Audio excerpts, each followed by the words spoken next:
Aries, Leo, and Sagittarius. Give me the Queen of Swords for 4 sign Aries, Leo, and Sagittarius.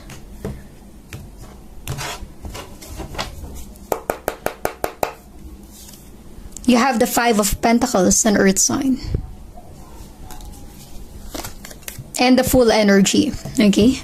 I'm really getting here, gaya ng sabi ko, pinaasa. Nagpakamartir ka sa isang sitwasyon, sa isang relationship, sa trabaho, sa business. Kaya ka nakaranas ng 5 of Pentacles, kahirapan. I'm getting here for sign degrade. Maaring na-degrade ka. You have the Fool. As in, para bang pinagmukha kang fool ng person na connected sa iyo for sign. Kaya naman sobra yung ines mo sa kanya. Para sa ibang for sign, pinagmukhang tanga. Something like that, stupid. Or that kind of energy, full energy. Pinaniwala ka. Niloko. Pinaasa. I'm really getting that kind of vibe for sign kasi you have the 5 of Pentacles eh. Sobra yung hirap na dinanas mo kaya natuto ka na, nadala ka na. Hindi ka na magpapalokong muli. Hindi ka na magpapakamartir.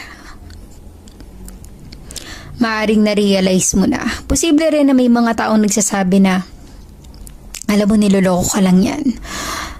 Alam mo, hindi na tama yung ginagawa mo kasi ikaw lang yung nahihirapan or ikaw lang yung nasasaktan hanggang sa dumating sa punto for sign na natauhan ka na.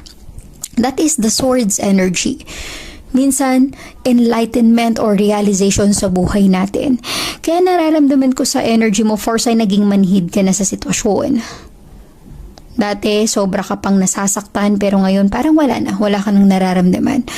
Posibleng gusto mo mag-reach out ng person na ito sa'yo. Kung ano man ang connection or relationship mo sa kanya pero you are totally blocking the connection. Posible ang iba sa inyo, binlock sa social media or talagang ini-ignore mo na.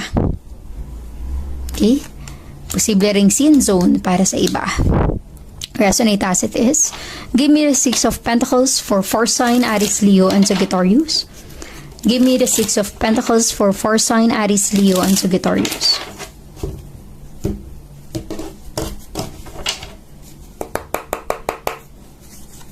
You have the Magician.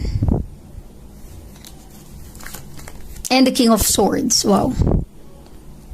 Pag lumabas yung King of Swords, siya yung tipo ng taong nagkaroon ka ng enlightenment kasi nag-research ka eh. Kumbaga, inanalyze mo rin yung situation.